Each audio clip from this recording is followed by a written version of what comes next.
Hi, welcome to part 2 of Unit 3 in Second Language Acquisition.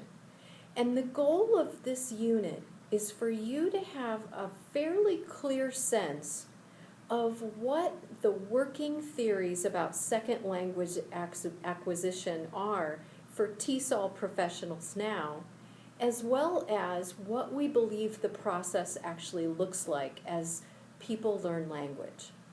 And so in the last lecture, I introduced you to the ideas of universal grammar.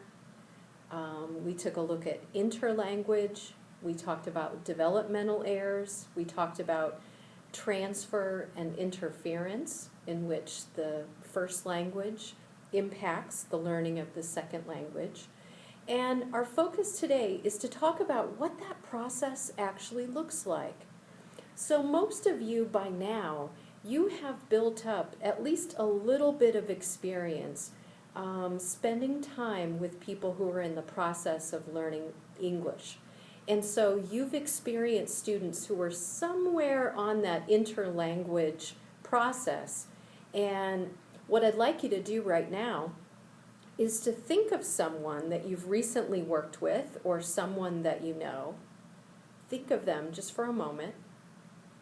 And what I'm going to do is to describe the kinds of concepts that we use and kind of think through in our TESOL profession to think about where someone is in their language learning. And at the end, I'd like you to think about what are the terms that apply to the language learner that you're thinking of. Okay. So what we're really going to do today is we're going to talk about the stages of second language acquisition, the stages of SLA. And I've already given you a really important term that you will use over and over again in your career, and that is the term interlanguage. So all that we're going to talk about from the very first stages of language learning until mastery, all of this is talking about interlanguage. Okay, so we're going to talk about a few terms that you might have heard in passing before, and maybe even possibly from popular culture, and we're going to talk about them in terms of second language acquisition. The first one we're going to talk about is a stage called fossilization. And fossilization occurs when someone is moving forward in their interlanguage and at a certain point they stop learning. So it's almost like their interlanguage, that collection of hypotheses they have at that moment, it hardens into a shell.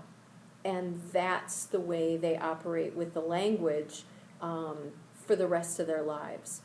That is fossilization. So if you think about it, interlanguage is all about trying out your hypotheses, getting feedback, reinforcing some, letting others go, continuing to move forward. Fossilization is the opposite of moving forward. It's stopping at some place on that interlanguage process. Okay. So is fossilization real? Yes, it's absolutely real. And as a matter of fact, if you go back to our first unit in which we talked about external factors, we looked at the concept of social distance. John Schumann came up with that concept, and it's been very helpful to me in my career to understand all the contextual factors that can impact whether or not someone is moving forward or how quickly they're moving forward in their language learning. Where did that whole theory come from? It came because John Schumann noticed that an adult English language learner, originally from Costa Rica, originally a Spanish speaker, had fossilized. And that fascinated him. Why had he fossilized? And that led him to go in and study his case, and he was the first to put those kinds of ideas into a theory.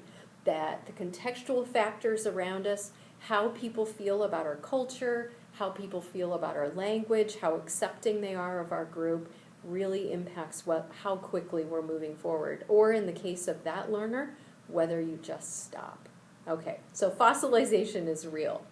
Another term that you might have heard before, and actually many people believe it's made up, many people believe this isn't a real thing, but it does exist, is called the silent period. And the silent period refers to a period early in the interlanguage process in which a language learner actually stops producing English. And often this occurs for an older person. It might occur not right away, but slightly into the process. And it can occur right away, it can occur later in the process, just to kind of complicate things. And it really has to do with age. So the silent period can look like several different things. With a very young child, for example, a preschooler, if a preschooler, for example, moves with her parents to the U.S. and she's coming from a country in which a language other than English is spoken, and at home another language other than English is spoken, if mom and dad drop that child off at preschool in a U.S. preschool that's English speaking, on the first day, it's very likely that the child will run around excitedly, talking with all the other kids, using their first language, and not even noticing that what the other kids are producing is not English. And so it's not until later in that day or the next day or later in that week, at some point that preschooler might notice that what other people are producing is not his or her language, and he or she doesn't understand. And at that point, the child is very likely to not produce any English at all. But more importantly and more surprisingly, the child is very likely to stop producing any language at all, any language.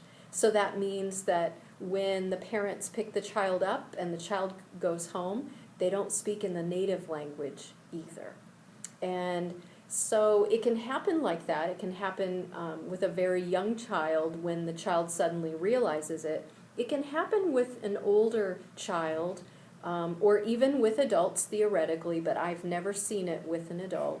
It could happen when the child, the older child, for example, begins to learn English. They're moving forward, and for some reason they just get maybe overwhelmed. They just get embarrassed, perhaps, and they stop producing in English. And for that child, they may very likely also stop producing in their first language at home as well. And if you think about it, it's an emotional reaction to being probably overwhelmed and shocked. And it's probably fits into a concept in our field they call language shock, when you just become kind of overwhelmed at another language and your attempts to use that other language.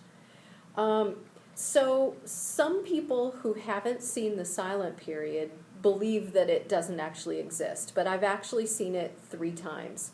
And I've seen 2 boys go through it in elementary. I saw a kindergartner and a 5th grader, and I saw 1 girl go through it, and she was a kindergartner. And the language backgrounds, the 2 boys were Korean speakers, and the girl was a native speaker of Spanish, not from Latin America, originally from Spain. So notice I said 2 boys and a girl. Actually, that holds up statistically as well. Boys are far more likely to go through a silent period than girls.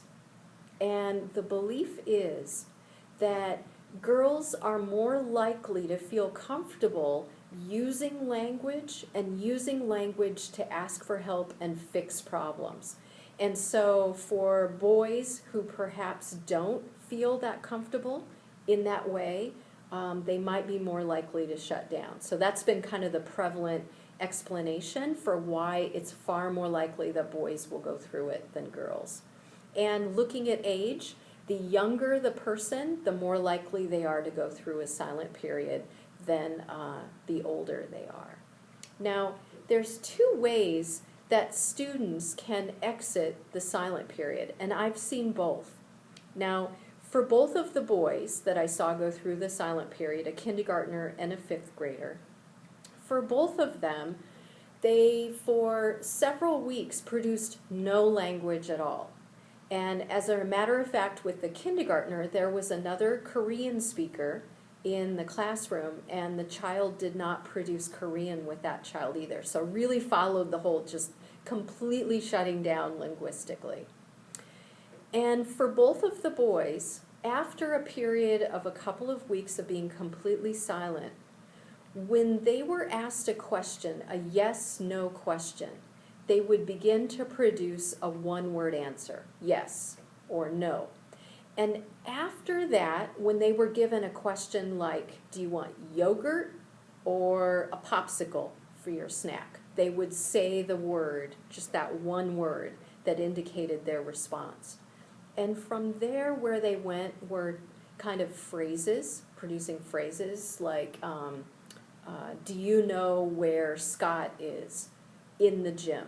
So producing small phrases, they're not quite sentences yet, but they demonstrate an understanding of how English works. In the gym is a complete prepositional phrase. We've got in, and then the determiner, the, and then we've got the noun, that's the object of the preposition, gym, in the gym. And then from there, what they would do is they just started to create increasingly complex sentences, and they began to speak more fluently. So it was just really very gradual, the way that they exited the silent period. Very slow and very gradual. And that too, that is statistically the way that it plays out. So if you experience a child going through the silent period, that's probably what you'll see as well.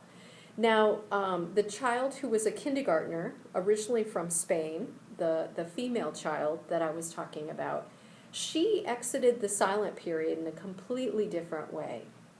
What she did was she was completely silent for about 3 weeks, and I was charged with working with her in the hallway, and the idea was to help build up her basic vocabulary.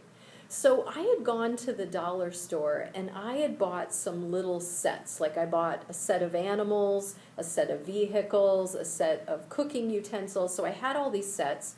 And what I would do is I would kind of teach the vocabulary with the realia. And realia is a fancy way of saying real objects. So I would hold up a cow and say, this is a cow.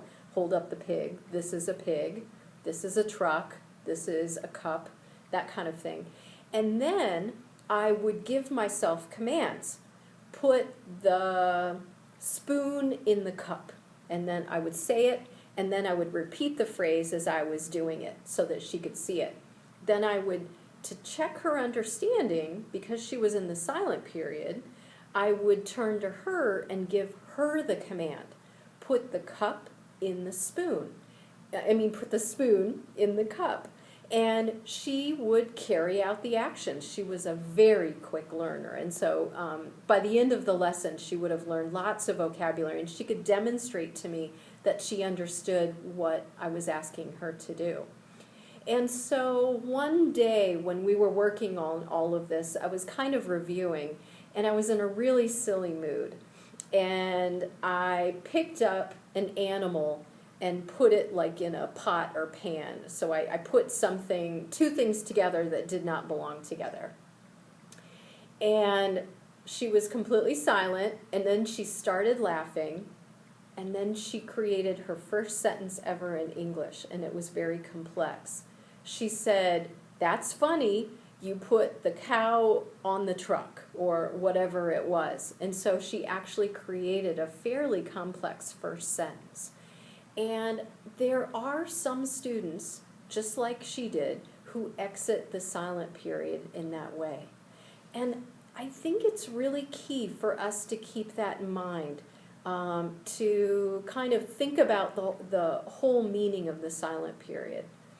When you think about what it takes for a human to master a language, it's almost overwhelming, isn't it? How much has to be taken in about the vocabulary, all of those rules. In the last lecture, I talked to you about universal grammar, the metaphor of a file cabinet. You've got all those files to fill.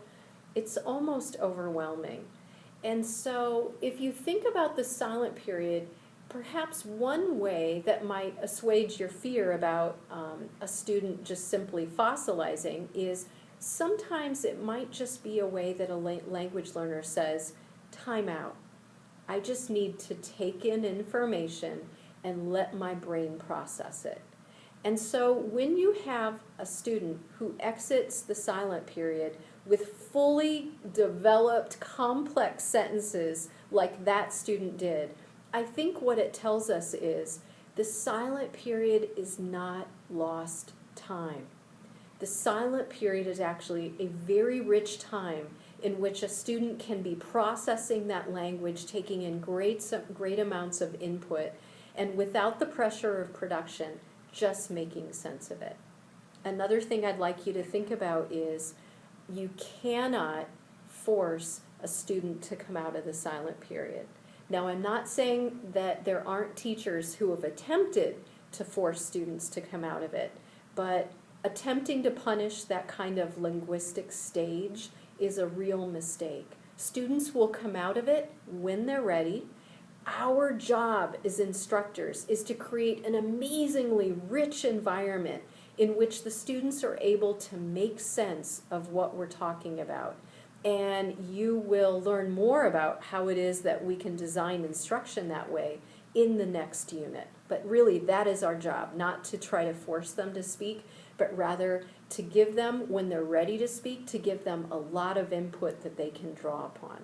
And there are lots of ways that you can find out whether or not a student understands you, even if they're not producing. My little example with, it's called total physical response, and we'll talk about that more next in the next unit, of giving a command and seeing whether or not the student could carry it out. That's a great example. It doesn't have to be just with realia, noun objects. It could be having students act out what explorers did in a certain state, or what a group of people decided to do about a problem that they experienced. That could be acted out without any words, and that would indicate to you that they understand. So I hope that I have persuaded you that not only is the silent period real for some students, especially for very young boys, but it is not a problem. It is simply a stage, and our job is to be patient and provide lots of input. So for some students who go through the silent period, that exists, but for many students, they go immediately to what, I've got some terms behind me here, what's called early production, or sometimes we refer to this kind of stage as beginner or novice. And if you were to look at different states, if you were to look at different proficiency guidelines, different intensive English programs, they tend to all use different words to describe the different stages that students go through. But I want you to know we're all describing the same thing. We might simply just use different labels. So where you'll go after this lecture is you'll take a look at a couple of articles about the silent period and about the stages of language acquisition, produced by Judy Haynes, she's very well known in the K through 12 TESOL profession. And she's going to use certain terms, and those are actually the terms that I have up here on the board. But you're also going to read terms like beginner and novice, and then intermediate and advanced, when you turn to the actual proficiency guidelines, which I also want you to take a look at after this lecture. So what I'm going to do is kind of tell the story of what does interlanguage look like from the beginning until someone is advanced. And no matter what terms we use, we're all really describing the same steps. So obviously we've talked about the silent period, which exists only for a few learners, and they tend to be very young. In early production, this is a point where a student is able to produce just a few words. They can say yes and no. They might be able to say just a few greetings like hello, goodbye, just a few politeness phrases like thank you, just a few identifying phrases like I am, that kind of thing. That is early production, just beginning to produce at the very basic level. And if you go back to what we talked about in Unit 2, two terms should come up for you, BICS and CALP. Early production, students are simply producing at the bare minimum level, and they're producing that social language, and that is BICS.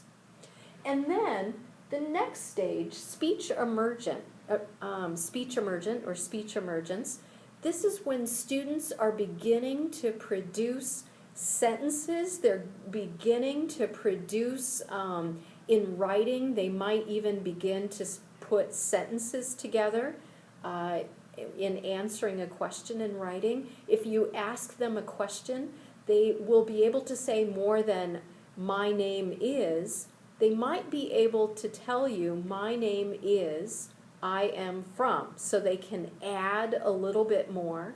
But again, it is BICS. This is the basic social language that a student is using.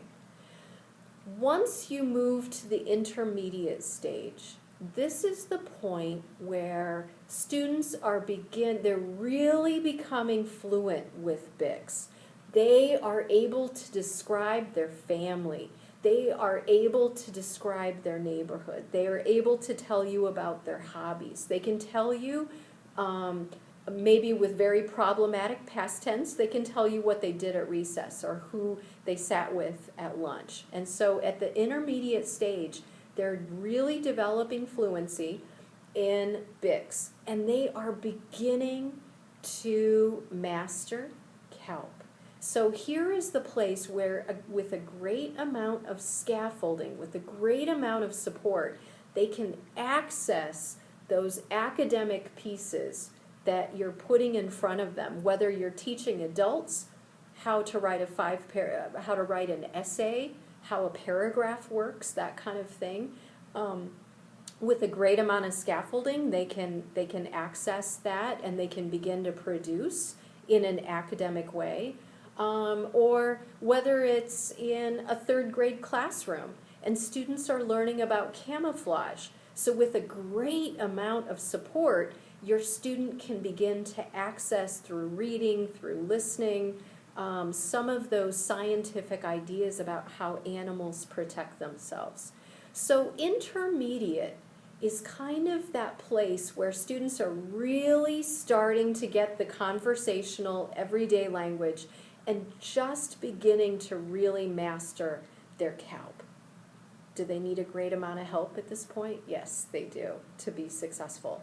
And you're going to, in the next unit, get a lot of theories about what that help can look like and how you can support students so they can access that information. And then in the methods course, you'll get lots of practical ideas as well. Once we move on to an advanced stage, here is where you see students producing, either in writing or in speaking. They are able to produce great amounts of text. Their utterances are long and fluent, and they have mastered social language almost completely. There may still be some errors. For example, subject-verb agreement. They might say, she are here instead of she is here. That can still happen at the advanced stage, so it's not perfect English, but they are really tackling academic language, and they are looking increasingly like the native speakers, native-like speakers around them. If you're teaching it in a university classroom, advanced English language learners in your classroom are going to look a lot like the other students around them. And if you're teaching in, say, a 5th grade classroom or a 7th grade classroom, at the advanced stage, the English language learners are going to look a lot like the students around them. But remember, when we learned about BICS and CALP, we learned that it takes 7 to 10 years to master CALP. And that means that students are in the advanced stage for a long time. And one of the things that you'll get from this program is is an ability to figure out what are the struggles that a student still has, what are the challenges they still have, and ways that you can support them with that. So no matter what terms we put on it, whether we call it early production or we call it beginner, whatever terms we put on it, we're really all telling the same story. Starting from, if there's a silent period, no language at all, and then beginning to produce some very limited amounts of social language, small memorized pieces, moving from there from being able to produce a little bit more of the social language, and then moving to a place where you're quite fluent with the social language, with BICS, and you're beginning to, with scaffolding, master the CALP, to a place where in advanced, you've completely mastered the social language, most likely, and you are really developing in your CALP. You still need some assistance often, and you often look very much like those around you who have native-like abilities in English, but you probably still need some assistance. Okay, where I want you to go from here is to take a look at the articles that provide more information in slightly different ways than I've explained here about the different stages that students can go through, including the silent period, what the stages look like as students are developing, and then I want you to go to the ACTFL Proficiency Guidelines webpage that I've placed in our module. And if you don't know anything about the ACTFL yet, it means Association for the Council of Teachers of Languages, ACTFL, Foreign Languages, there we go. And what they do is they support teachers in the U.S., but also out of the U.S. Sometimes we get people outside of the U.S. attending the conferences, but for the most part, teachers of Spanish or French or Russian or Chinese in the U.S., it supports them with their teaching. And one thing that they've given us that's very useful is a way to talk about exactly which stage of language learning is someone at. And they do it for all 4 skills: reading, writing, listening, and speaking. What I chose for you is, of all the languages that they cover, I chose English. And of all 4 skills, I chose the skill of speaking. What I want you to do is to, don't start at the top of that webpage, start at the bottom. Read what a novice speaking ability looks like. And most importantly, follow the link for the sample of language. You can actually hear a non-native speaker producing language and see what it is that they sound like as they're producing that language. So start at the bottom, start with novice, and then make your way up to advanced and superior. And just listen to the ways that language develops. And this should help you begin to create your own personal framework in your mind of what the stages of second language acquisition look like. Enjoy the materials, enjoy the learning.